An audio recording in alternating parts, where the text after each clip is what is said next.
साथीहरू आज चाहिँ यो ट्र्याक्टरको सर्भिसिङ गर्ने बेला भइसकेको रहेछ। यसले चाहिँ 20-25 घन्टा जोतिसकियो। अब त मोबिल त कालो भयो पक्कै जस्तो लाग्यो। त्यहाँबाट चाहिँ अब यसलाई सर्भिसिङ गर्ने। मोबिल हाल्ने कहाँ र भन्दाखेरि मोबिल हाल्ने के इन्जिन ओइल हाल्ने ठाउँ यो हो। यहाँबाट हाल्ने है। हाल्दाखेरि चाहिँ पहिला चाहिँ यताबाट फाल्ने यहाँ ड्रेन प्लग यसको।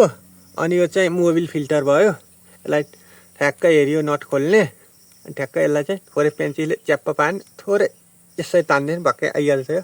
अनि यसलाई पेट्रोलले सफा गरेर फेरि यहीँ हाल्ने। अनि यहाँबाट फाल्ने मैले भनिहालेँ। यहाँबाट नि फेरि इन्जिन ओइलै हाल्ने हो। यहाँबाट हाल्यो नि उयो, यो हेरि यताबाट हाल्यो नि उयो है। अनि एयर फिल्टर यहाँभित्र चाहिँ जाली हुन्छन्। यहाँ चाहिँ मैले भने अब तपाईँहरूले जान्नुहुन्न यो बोरी होइन। यहाँ चाहिँ ठ्याक्क 10 ml जति चाहिँ मोबिल लगाउने है। धुलोबारीमा जोत्दै हुनुहुन्छ भने, धुलोबारीमा जोत्दै हुनुहुन्छ भने धेरै इन्जिन जाने धुलोबारीमा जोतेर यहाँ केही पनि नहालेपछि गइहाल्छ। यहाँ चाहिँ 10 ml जति engine oil Mobil engine oil हाल्न सकिन्छ। कालो भयो भने खासै फरक पर्दैन। 10 ml है ठ्याक्कै। फेरि त्यहाँभन्दा बढी नहाल्नु होला। 10 ml हो ठ्याक्कै। जसले जे भने नि 10 ml भन्दा बढी हाल्दै नहाल्नु होला। नत्र यहाँ जाली टालिन्छ। त्यस्तो बसिन्छ इन्जिन धेरै छिटो तात्ने र इन्जिनले धेरै तेल खाने हुन्छ। यहाँ मोबिलले टाखिदिन्छ क्या त्यो जालीमा। हावा लिन चाहिँ एकदम यहीँबाट हो। सास लिने ठाउँ हो कि यहाँबाट सास लिन्छ भने यहाँभित्र पिस्टनमा गएर आगो बाल्ने कामको लागि यहाँबाट ट्याक्क लाएर यहाँबाट चाहिँ सास लिने ठाउँ हो। त्यसरी बुझौँ है हामीले सजिलो भाषामा। अनि यो भयो गियर भयो है। यो गियर ठ्याक्क गियर यसरी चेन्ज गर्ने। ठ्याक्क हेऱ्यो क्लच अँठाएपछि नि यो हिँड्ने सिस्टम हो है। हिजो आएको नयाँ सिस्टम भनेको त्यही हो। यो हुन त यो त पुरानै भइसक्यो, 4-5 वर्ष भइसक्यो। यसो छिसिक्क समस्या नि आएको छैन आउनु त। तर हेरियाबाट चाहिँ यो ओइल सिल थोरै कट भएर चाहिँ थोरै गियर ओइल चुइने समस्या आएको छ यसमा। अहिले फेर्छु भनेर हेरेको कुन चाहिँबाट रहेछ चुइएको पत्तै लागिएन। कुन चाहिँबाट रहेछ चुइएको। यहाँ एउटाबाट चुइएको थियो, कुनबाट अहिले फेर्छु भनेर खोजेको देख्दैन अहिले चुइएकै छैन। त्यो फोहोर भएर पनि होला। मैले मजाले पानीले सफा गरिदिएपछि चुइन छोडेको पनि हुनसक्छ। यहाँ फोहोर हुन्छ कि माटो जान्छ। माटोले चाहिँ यसो त्यो त प्लास्टिकको थोरै चाहिँ यति माथि उठ्यो भने नि चुइन सुरु गरिहाल्छ। अनि गियर ओइल फाल्ने ठाउँ यहाँबाट है। गियर ओइल फाल्ने ठाउँ हेरि यहाँ तल। गियर ओइल फाल्ने ठाउँ हेरि यहाँ चिनबाट हाल्ने ठाउँ। यो 73 एफको है। 73 एफको इन्जिन हो। यहाँ ल हेर्नुहोस् 6 HP को है। 6 HP को किसान 73 एफको किसानको। अनि तपाईँहरूले चाहिँ धेरैले चाहिँ यस्तो गर्नुहुँदो रहेछ। यसरी तेल अफ गर्यो अनि मेरो ट्र्याक्टर स्टार्टै भएन। यसो स्टार्ट भयो त्यहाँ बन्द भयो मेरो ट्र्याक्टर बिग्रियो भनेर चाहिँ ट्र्याक्टर बनाउने मान्छेहरूलाई बोलाउनु हुँदो रहेछ। त्यो चाहिँ होइन। यो चाहिँ तल जाने। यसरी दुःख नदिनु होला उहाँलाई पनि। यसरी तल जाने। तेल छैन हेर्ने। तेल फुल हालिसकेपछि फुल पनि होइन थोरै यति हाल्नुपर्छ। नत्र कुल्टिँदाखेरि यहाँबाट बिर्कोबाट झर्छ। यसरी तलतिर ल्याउने। अनि यो डोरीलाई तानेपछि तातो छ भने स्टार्ट हुन्छ ट्र्याक्टर। यसरी हेरियो चाहिँ ल हेर्नुहोस् यो कम्प्रेसर यसरी लिभर यसलाई ट्याक्क दबाउने। यो नदबाउँदा नि यसरी डोरी आछ भने चाहिँ समस्या हुनसक्छ। यसरी अँठ्याएपछि मात्रै डोरी आउँछ। यो डोरी भ्याटेट तानेपछि जाडोमा चाहिँ अलि गाह्रै हुन्छ डिजल इन्जिन स्टार्ट गर्न। गर्मीमा त एक सटै स्टार्ट हुन्छ। अनि यो भनेको रेस भयो। रेस ट्र्याक्टरको ब्याग ल्याउने कसरी भन्दाखेरि चाहिँ ब्याग ल्याउँदाखेरि चाहिँ तपाईँहरू पनि एकदम यसलाई चाहिँ एकदम थोरै राख्नुपर्छ।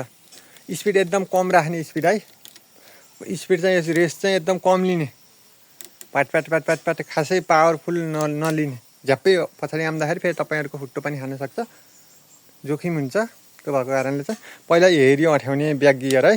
यो अँठ्याउने पहिला। यो अँठ्याएपछि यो क्लच अँठ्याएपछि ब्याक गियर सर आउँछ।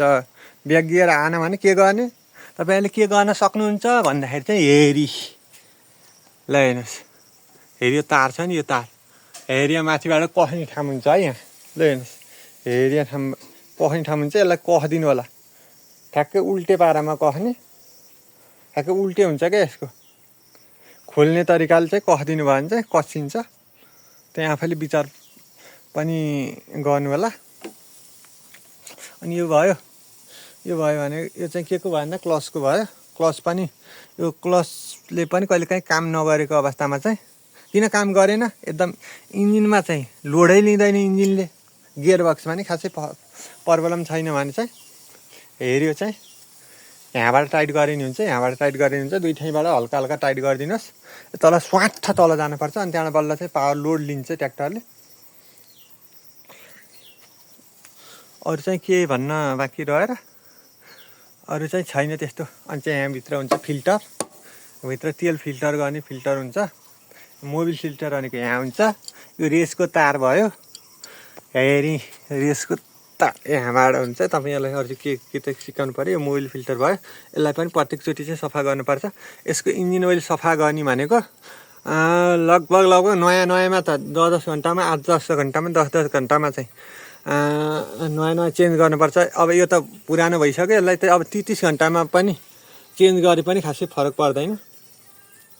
अब त यो त बसिसक्यो इन्जिन, यो धेरै वर्ष भइसक्यो।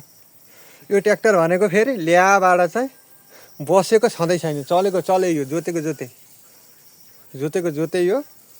पेट्रोलको इन्जिन बबारे हुन्, 3-4 ट्र्याक्टर गइसक्थे।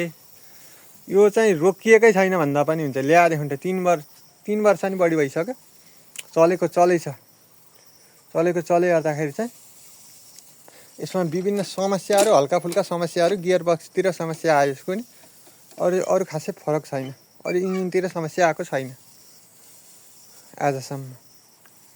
इन्जिनतिर सानो समस्या म आफै बनाइहाल्छु, त्यो भएको कारणले नि होला। गियर बक्समा पनि त्यही हो, हल्का फुल्का समस्यालाई म आफै बनाइहाल्छु। गियर बक्सको त पुरैको बनाउनु त नगरेदेखि केही जानिन्न, आफैले सिक्दै जानियो। खुलखाल बनाएर आफैले हेरेछिन्, आफैले जानिहालिन्छ। यो खासै ठुलो कुरो होइन। ओइल सिल चेन्ज गर्छु भनेको यहाँ कुनबाट छु यो पत्तै लाइन, त्यही भएर अहिले चाहिँ चेन्ज गर्ने अवस्था रहेन। अब चाहिँ यसको चाहिँ इन्जिन ओइल चाहिँ चेन्ज गर्छु। 800 ml जति इन्जिन ओइल लगाउनुपर्छ यसमा। हेरी मोबिल फिल्टरभित्रै पसेको हुन्छ, थोरै 50-60 ml चाहिँ यहीँभित्र हुन्छ। त्यो भएको कारणले 800 ml लगाउने, 700 ml लगाउन नि सक्नुहुन्छ, तर थोरै हुन्छ। 700 ml को चाहिँ 800 ml लगाइदिनु होला। त्यहाँभन्दा बढी 1 लिटर 2 लिटर नलगाउनु होला। 1 लिटर लगाउनु भने तपाईँको इन्जिनै फेरि जान सक्छ।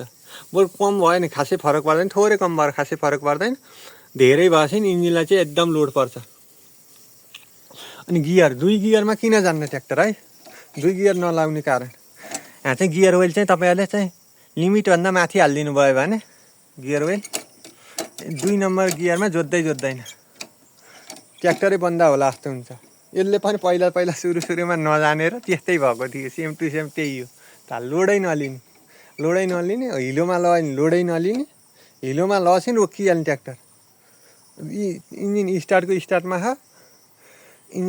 स्टार्टमा तर लोडै नलिने, फाली नै नघुम्ने, हिलोमा लाँदा जोत्ने फालीले चाहिँ त्यस्तो भयो। अनि त्यहाँबाट चाहिँ मैले यो क्लचको यसलाई कस दिएपछि चाहिँ अहिले चाहिँ एकदम सरासर। यो बरु नयाँमा चाहिँ यस्तो उकालो सुकालो लाँदाखेरि झ्याप्पै स्टार्ट बन्द हुने यस्तो समस्या पनि आएको थियो। नयाँ हुँदाखेरि इन्जिन नबस्दाखेरि, इन्जिन बस्नुपर्छ क्या यसको नि। अनि त्यहाँबाट चाहिँ अहिले पछि त जस्तोमा नि जान्छ, यो त फरकै पर्दैन। ढुङ्गा फुटाल्ला बरु इन्जिन अफ हुँदैन, ढुङ्गा फुट्छ इन्जिन अफ हुँदैन, जत्र जरा पनि चुडाल्छ। गियर बक्सको बरु क्लच प्लेटै जाला, त्यतिसम्म बल गर्छ। 6 HP को है।